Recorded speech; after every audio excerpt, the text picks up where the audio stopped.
Good morning YouTube, welcome back to my channel.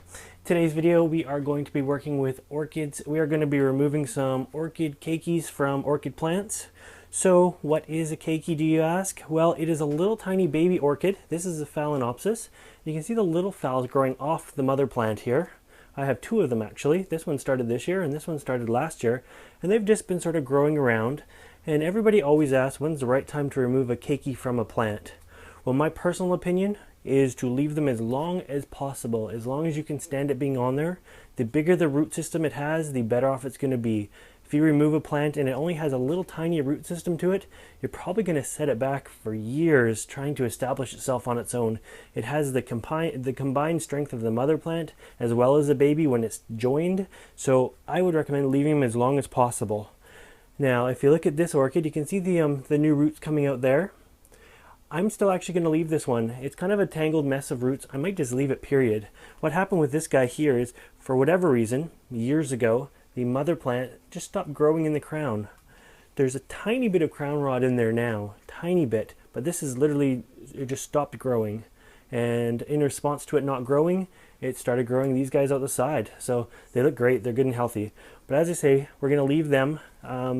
I don't feel like taking this guy apart to do that, but they would almost be about the right size now compared to the mother plant. So you can see on my hand, this keiki has 4 leaves.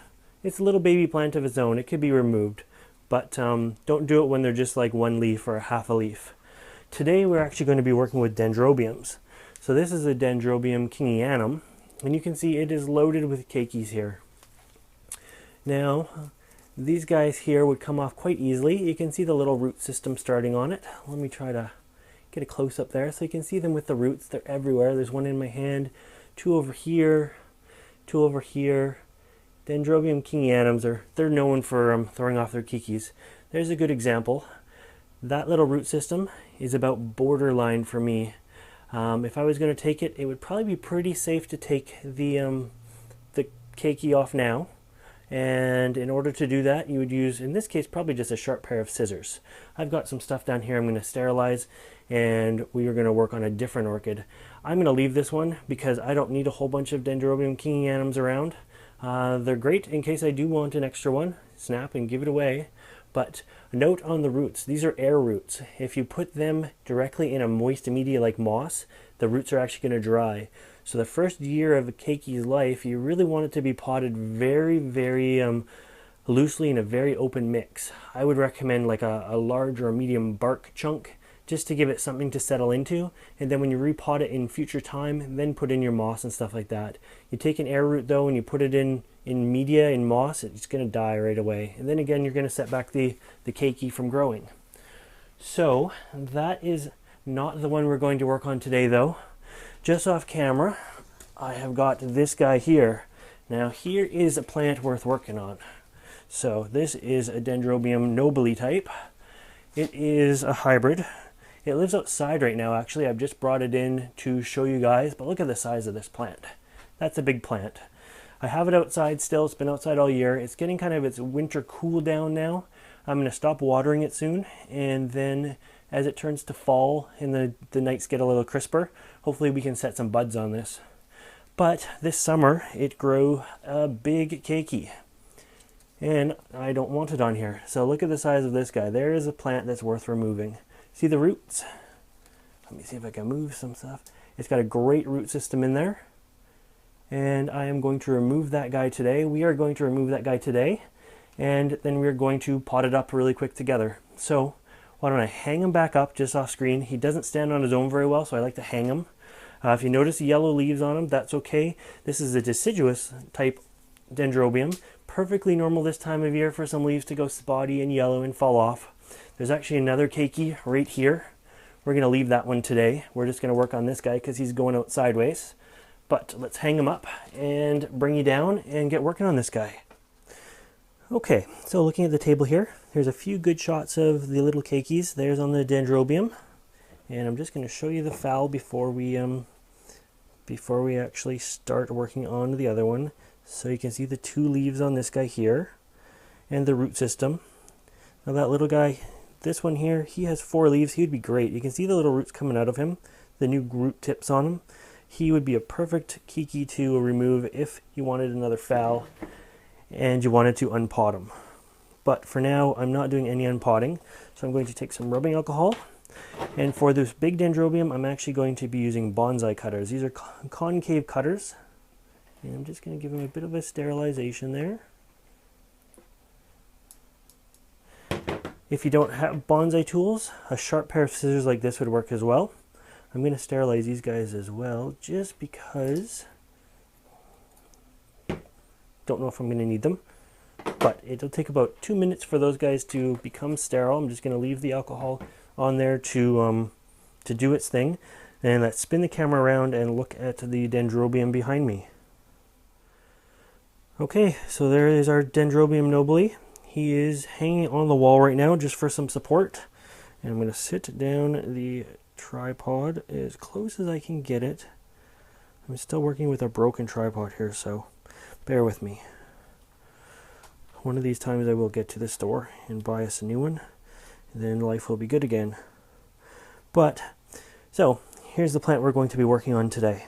That gives us a good view. You can see a few wires that I've got around, just trying to keep the whole plant kind of condensed. A few zap straps even I've used, a couple stakes in there. This thing is always a work in progress for sure. Now I'm not anticipating any trouble. Remember, as I said, these are air roots. They've never come in contact with media before. So if you plant them in moss, they're going to rot. You want them in a nice airy mix. And I'm just going to go up and behind this guy.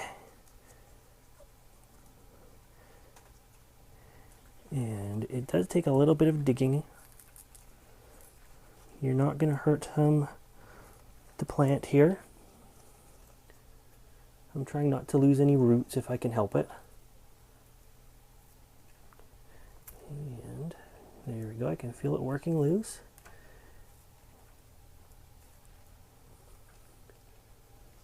I think we got it.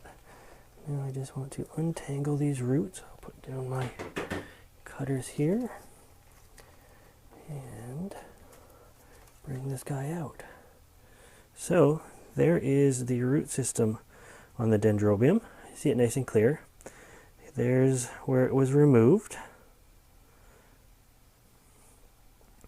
Now because that's an open wound like that, if you want to put a little pinch of cinnamon on there, I'm sure it wouldn't hurt.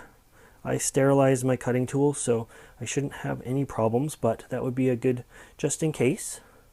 And there's the full plant. He's a little bit curved because he was trying to grow upwards. Let's see if I can bring in the and there is the spot where he was removed. So just a little mark, but all in all, I think that went pretty well. Now let's swing the camera back around and get this guy planted up. Okay, so back to the table. Let's get him planted up. Things we're going to need for this is I have one of my trusty white trays. I have some medium fir bark. I have a small pot. Dendrobiums do not like big pots. They are one of the orchids that really likes to be contained in a small pot. I have got a little bamboo stake out from the garden. This is going to be just in case he's a little bit wobbly. And a few zap straps to zap strap him to the stake in case he's a little bit wobbly. It will be very important that when you plant him, he's actually not going to wobble around and break off all the roots. So let's see here. I'm fitting him in first and working with dry media. If you work with wet media, it's going to be sticky. And we don't need anything to be sticky. So that's how he's going to fit in the pot. That looks really good. And the dry media is just going to go right around all the roots.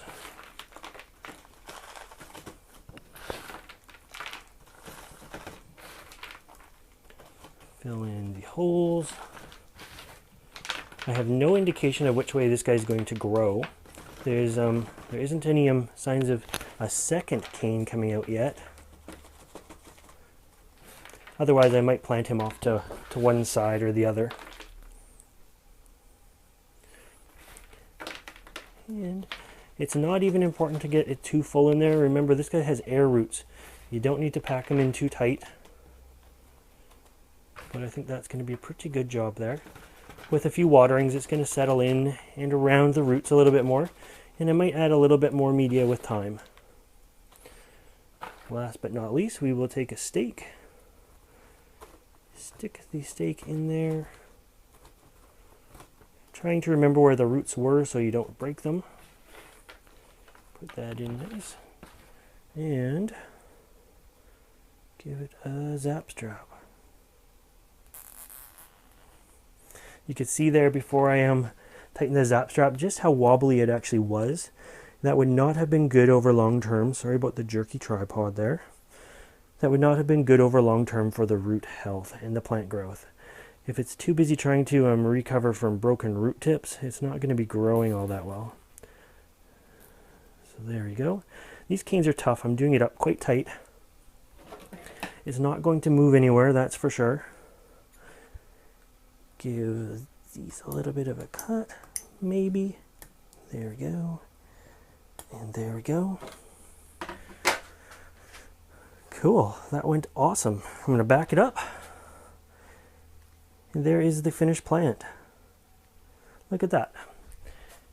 And he's quite stable in there. I wouldn't want to turn him upside down, but we have now got a new Nobley Dendrobium hybrid from a keiki. So anyways, that was fun. It turned out really, really good. Super easy to do. A little bit time consuming, but fun nonetheless.